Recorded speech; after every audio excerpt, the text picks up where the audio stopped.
Dan Sidratil Muntaha selama ini dipahami oleh kebanyakan orang itu suatu tempat. Adanya di tempat yang jauh di sana. Entah di mana. Jadi ilusif. Lalu pikiran kita pun menjadi tercemar. Seakan-akan Allah pun tinggal di sebuah tempat di atas sana. Karena sudah terbentuk paradigma. Kalau bicara tentang Tuhan pasti di atas. Lalu kita merayu-rayu sama dia supaya dia mau mengikuti segala keinginan dan ambisi kita. Lalu kita melakukan penyembahan pada dia sekuat tenaga biar Tuhan takluk pada semua keinginan kita. Bahkan ibadah yang kita lakukan itu jadinya transaksional. Tuhan bukan sebagai kekasih, tapi Tuhan malah justru jadi mitra dagang kita. Kali aja Tuhan bisa diatur-atur oleh saya kalau saya banyak ibadah pada dia. Serajin apapun kita pergi ke tempat ibadah, kalau kesadaran kita masih itu-itu saja, saya pastikan kesadaranmu tidak akan pernah berubah. Tapi kita tidak mengerti pola itu. Karena apa? Karena kita sudah kehilangan kesadaran. Padahal di bumi ini ada tangga rahasia sebetulnya bagi yang tahu. Tangga untuk menapaki langit-langit kesadaran kita. Saya mempertanyakan banyak hal. Saya mempertanyakan tentang Allah, tentang malaikat, tentang kitab. Saya mempertanyakan tentang Rasul, saya mempertanyakan tentang hari kiamat, saya mempertanyakan tentang akhirat. Wajar nggak kalau saya mempertanyakan itu? Wajar nggak? Wajar kan? Tetapi jawaban yang saya terima, ini pengalaman saya.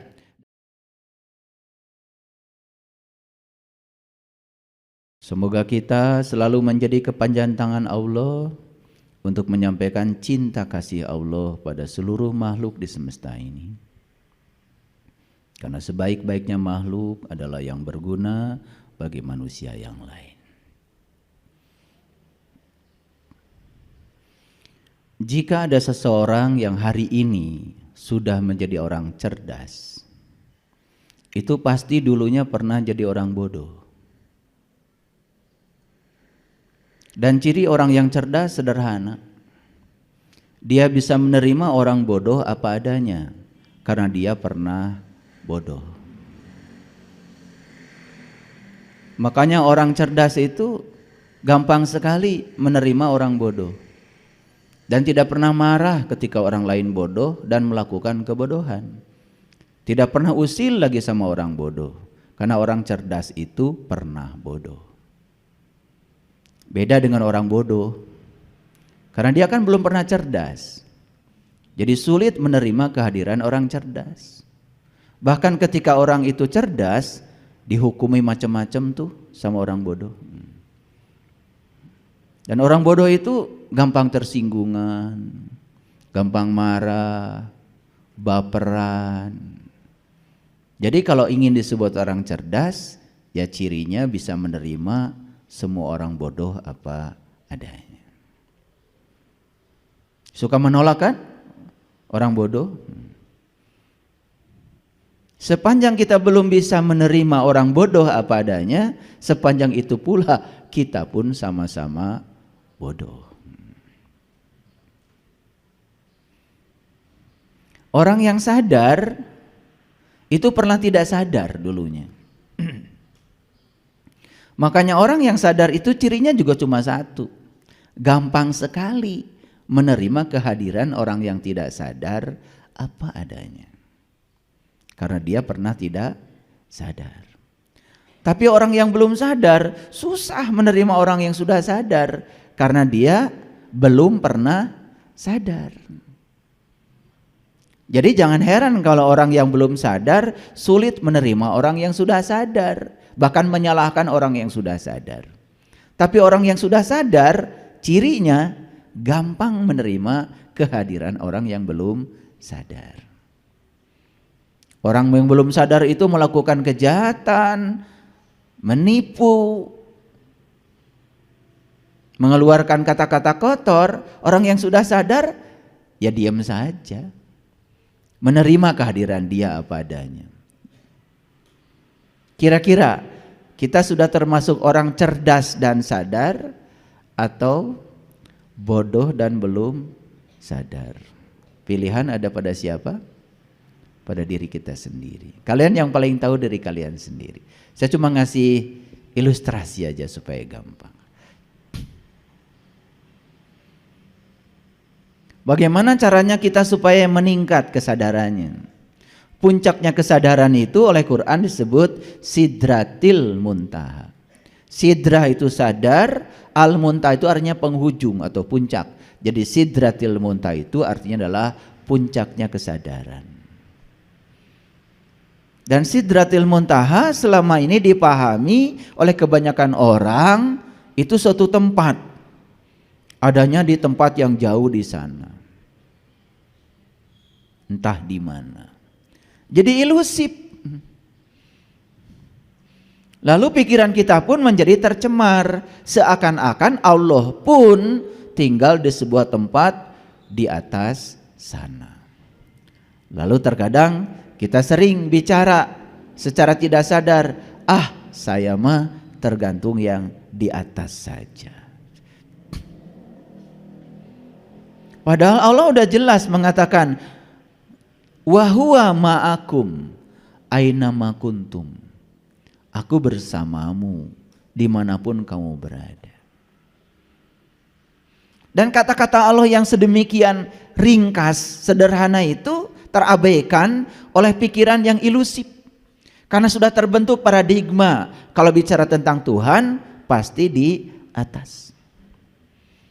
Lalu kita merayu-rayu sama dia supaya dia mau mengikuti segala keinginan dan ambisi kita. Lalu kita melakukan penyembahan pada dia sekuat tenaga biar Tuhan takluk pada semua keinginan kita. Bahkan ibadah yang kita lakukan itu jadinya transaksional. Tuhan bukan sebagai kekasih, tapi Tuhan malah justru jadi mitra dagang kita. Kali aja Tuhan bisa diatur-atur oleh saya kalau saya banyak ibadah pada dia. Begitu? Begitu apa tidak? Serajin apapun kita pergi ke tempat ibadah, kalau kesadaran kita masih itu-itu saja, saya pastikan kesadaranmu tidak akan pernah berubah. Begitu banyak peristiwa dalam hidup yang terjadi di sekitar kita, baik yang kita inginkan, yang tidak kita inginkan. Yang ada cuma dua yang kita lakukan. Terhadap yang diinginkan kita mencengkram, gak mau melepaskan. Terhadap yang tidak diinginkan kita menendang jauh-jauh. Itulah cara hidup yang instan. Makin menendang yang tidak kita inginkan, saya pastikan yang tidak kita inginkan makin datang lebih cepat berulang-ulang. Tapi kita tidak mengerti pola itu. Karena apa? Karena kita sudah kehilangan kesadaran. Padahal di bumi ini ada tangga rahasia sebetulnya bagi yang tahu. Tangga untuk menapaki langit-langit kesadaran kita. Sayang sekali kita tidak melihat tangga itu. Bahkan yang sudah melihat tangga itu pun ya tidak tertarik untuk menaiki tangga itu pelan-pelan. Bahkan lebih senang tinggal di tangga itu sendiri. Itu yang disebut dengan zona nyaman. Makanya Jalaluddin Rumi mengatakan, aku sangat terheran-heran dengan manusia yang berani memenjarakan jiwanya sendiri. Sementara kunci untuk membebaskan jiwanya itu tergantung dalam dirinya, sama sekali tidak tertarik untuk menggunakannya. Jadi kunci itu sudah diberi ya oleh Allah sebetulnya. Karena memang kita ini terlalu sibuk ya. Sibuk mencari sesuatu yang tidak ada. Tidak sibuk menikmati yang ada. Betul nggak? Punya uang 1 juta hari ini rasanya nggak ada. Karena pikiran sedang mencari yang 10 juta yang belum ada. Ya seperti itu. Tertipu terus oleh diri palsu kita. Oleh ego kita sendiri. Ya saya tidak mau cerita 17 Agustus sebetulnya. Tetapi siapapun yang sudah tahu rahasia 17 akan merdeka jiwa raganya. Siapapun yang sudah menemukan sholat pada tingkatan khusyuk, sholatnya sudah di makom Ibrahim, pasti merdeka jiwanya. Dan ciri orang yang merdeka itu bisa menerima setiap saat tanpa penghakiman, tidak terjebak benar salah, tidak terjebak baik buruk. Karena semua masalah manusia berasal dari pikiran yang menghakimi. Begitu seseorang pikirannya sudah tidak menghakimi, tidak ada masalah.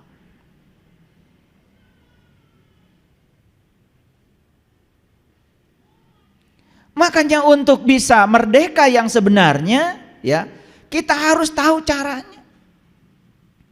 Kita harus mengetahui rahasia untuk memerdekakan jiwa terutama. Seperti kata Rumi tadi, kuncinya sudah tergantung pada dirimu. Tetapi mengapa kunci itu tidak kau gunakan untuk memerdekakan jiwamu? Makanya begitu seseorang sudah merdeka, maka dia akan mengalami delapan. Bulan Agustus bulan 8. 8 itu 8 lapisan kesadaran.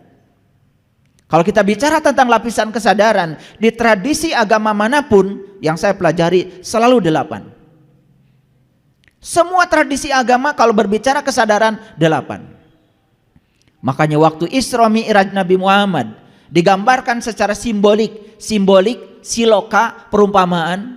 Di langit yang pertama bertemu dengan Nabi Adam. Di langit yang kedua bertemu dengan Nabi Yahya. Di langit yang ketiga bertemu dengan Nabi Yusuf. Di langit yang keempat bertemu dengan Nabi Idris. Di langit yang kelima bertemu dengan Nabi Harun. Di langit yang keenam bertemu dengan Nabi Musa. Di langit yang ketujuh bertemu Nabi Ibrahim. Masuklah Sidrah Al-Muntaha. Langit di situ bukan langit secara fisik.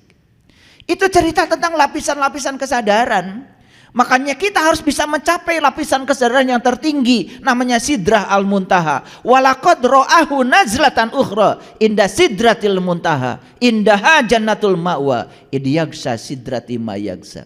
Disitulah tempat pertemuan kita dengan alam asal kita, tempat pertemuan kita dengan jati diri kita. Maaf saya menyebut kata tempat karena tidak ada lagi cara untuk mengkomunikasinya. Yang sebenarnya Sidratul Muntaha bukanlah tempat, tetapi kesadaran puncak yang dicapai oleh setiap insan yang mau melakukan proses perjalanan menuju langit-langit yang lebih tinggi. Jadi langit itu menceritakan lapisan-lapisan kesadaran. Karena langit yang di sana nggak ada. Itu cuma ruang kosong antar planet kok. 19 itu kalau di Quran itu adalah pintunya neraka Syakor.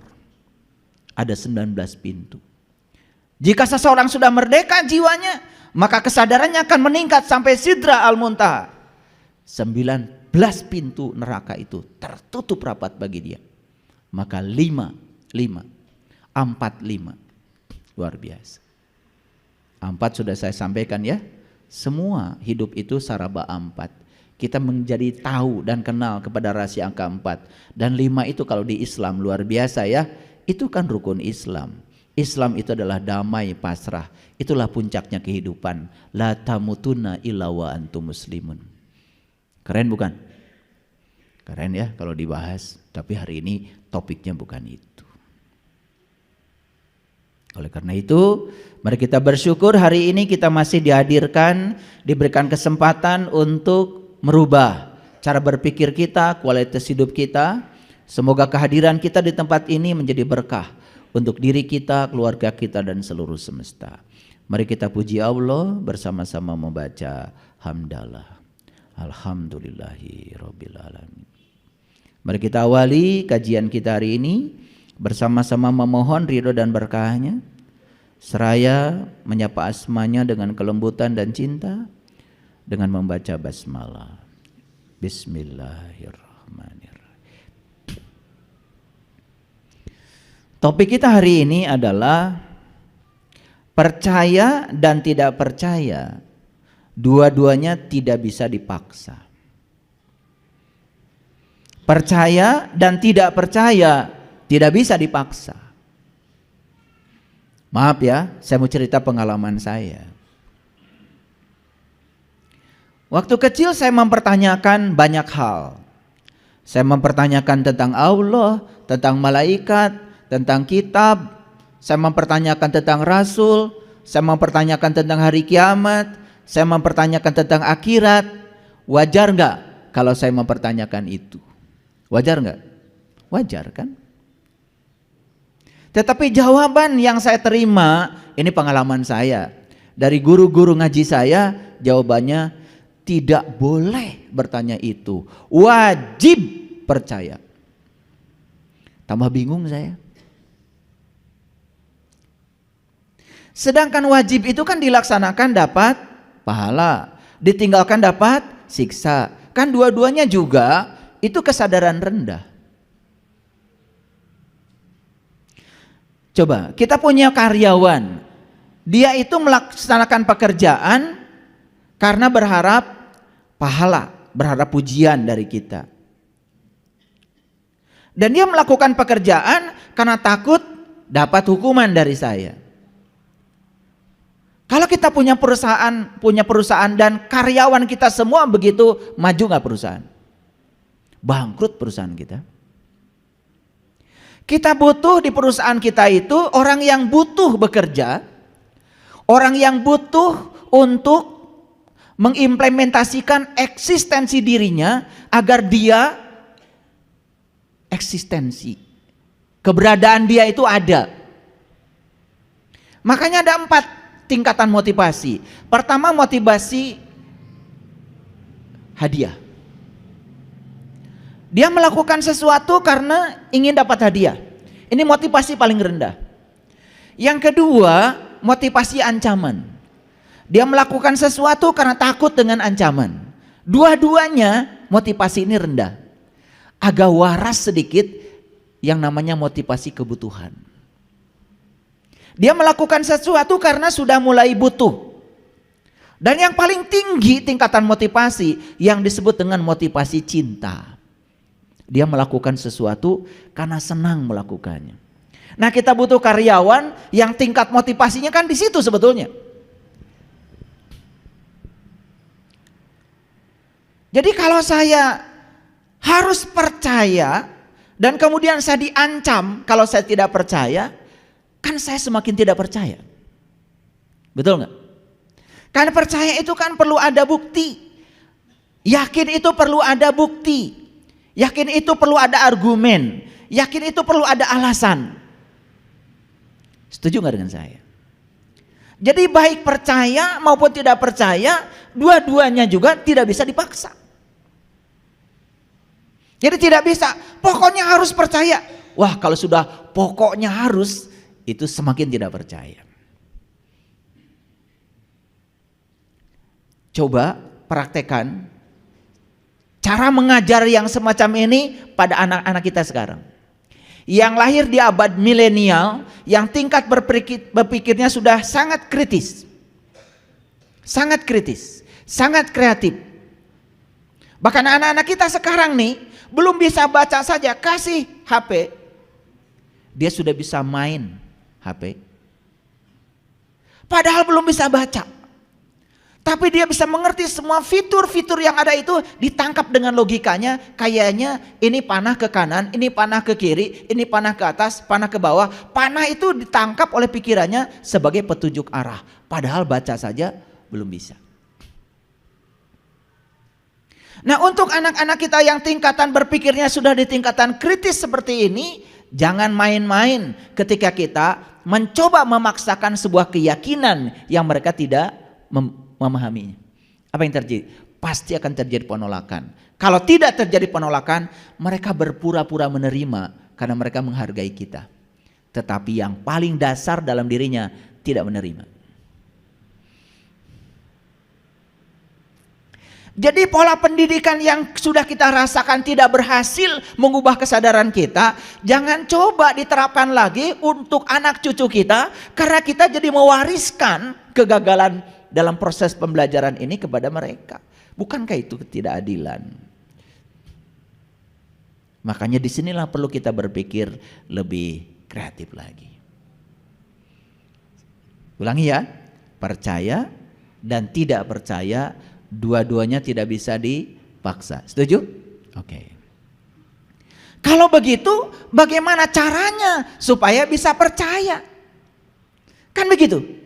Harus dicari cara secara kreatif supaya percayanya itu betul, bukan karena pura-pura. Oke, inilah topik kita hari ini. Apa sih yang disebut dengan percaya? Ini saya seperti biasa, saya tanya dulu kamus resmi bahasa Indonesia, biar tidak salah ya.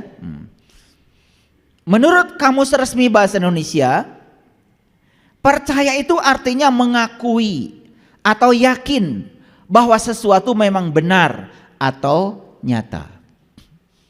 Mengakui, yakin bahwa sesuatu itu memang benar dan nyata. Itu menurut kamus. Seseorang itu baru bisa mengakui sesuatu, baru yakin akan sesuatu kalau itu sudah nyata. Betul? Oke. Nah, saya lihat lagi definisi lain dari percaya, masih di kamus. Menganggap atau yakin bahwa sesuatu itu benar-benar ada. Paham ya? Ya. Jadi kalau percaya itu mengakui dan yakin bahwa sesuatu memang benar dan nyata, percaya itu menganggap atau yakin bahwa sesuatu benar-benar ada, berarti tidak percaya nggak usah dibahas. Sebaliknya bukan? Oke. Jadi oleh karena itu maka percaya dan tidak percaya dua-duanya tidak bisa dipaksa. Jadi kalau saya belajar psikologi, ya bapaknya psikologi namanya Sigmund Freud. Itu yang disebut dengan bapak psikoanalisis. Makanya teori Sigmund Freud itu banyak sekali dipraktekkan untuk healing. Salah satunya adalah hipnoterapi. Membongkar alam bawah sadar untuk healing. Karena apa? Karena diyakini kalau penyakit fisik itu kebanyakan karena terlalu banyak sampah di alam bawah sadar. Karena alam bawah sadar manusia itu disebut dengan long term memory, memori jangka panjang. Setiap ada stimulus yang mengingatkan, sampah itu akan keluar. Gitu. Karena sebetulnya tidak hilang, hanya perlu stimulus untuk mengingatkannya. Misalkan ada orang yang menyakiti namanya X. Nah, ketika mendengar nama X padahal bukan orang itu, terstimulasi itu, ya. Padahal bukan X yang itu. Yang X ini orang mana, yang X ini orang mana, cuman ada kesamaan nama karena pernah disakiti oleh si X yang itu terstimulasi. Itu artinya alam bawah sadar itu masih menyimpan memori. Dan hati-hati itu. Ketika kita membawa kita ke masa lalu, kalau memori itu masa lalu, pasti kita akan sedih. Dan ketika kesedihan itu datang, tubuh kita memproduksi hormon-hormon kortisol. Dan itu yang membuat tubuh kita menurun tingkat imunitasnya. Gampang sakit, gampang pegal-pegal, gampang pusing. Karena semua penyakit fisik itu sumbernya dari sana. Nah, Sigmund Freud itu terkenal dengan psikoanalisis. Karena beliau itu ya mengajukan begitu banyak ya saran dari hasil risetnya untuk healing. Makanya ya ada buku yang bagus, You Can Heal Your Life. Nah, buku itu memuat daftar penyakit berdasarkan kesalahan berpikir. Nah, sebagian dari apa yang ada di buku itu sudah saya tulis ulang di buku saya yang judulnya Menembus Sidratil Muntaha. Di situ sebetulnya ada daftar penyakit berdasarkan kesalahan berpikir. Jadi oleh karena itu maka penyembuhan penyakit itu mengubah cara berpikir. Masa lalu itu jelas tidak bisa diubah, tapi cara memandang masa lalu bisa diubah. Itu yang bisa dilakukan sekarang. Nih untuk sahabat-sahabat yang sedang sakit secara fisik saya kasih tahu. Ini disinggung sedikit kuliah ke sana ya supaya mengerti. Ini kuliah sains ya supaya ngerti sedikit lah gitu. Makanya gaul dikit hidup itu. Jangan gitu aja ngomong nggak berubah dari waktu ke waktu. Itulah perlunya intuisi ya, pikiran yang tanpa batas. Baik, saya lanjutkan ya. Nah, apa yang dikatakan Sigmund Freud? Ternyata pikiran Sigmund Freud dengan pikiran saya sama. Percaya dan tidak percaya menurut Sigmund Freud tidak bisa dipaksa. Kalau tidak bisa dipaksa, harus cari cara supaya orang lain bisa percaya. Gimana caranya? Nah, itulah metode pembelajaran saya di kelas ini. Karena saya tidak pernah memaksa kalian harus percaya. Tetapi saya mengajak kita untuk membuktikan. Makanya semua yang sudah membuktikan, yang sudah saya bicarakan, semua mengatakan yes. Makanya saya sering mengatakan, begitu seseorang itu sudah mencapai puncak kesadaran yang tertinggi, maka dia akan menjadi cerdas. Begitu seseorang menjadi cerdas, maka semua simbol-simbol, siloka-siloka, mutasabihat dalam kitab suci apapun menjadi mengerti.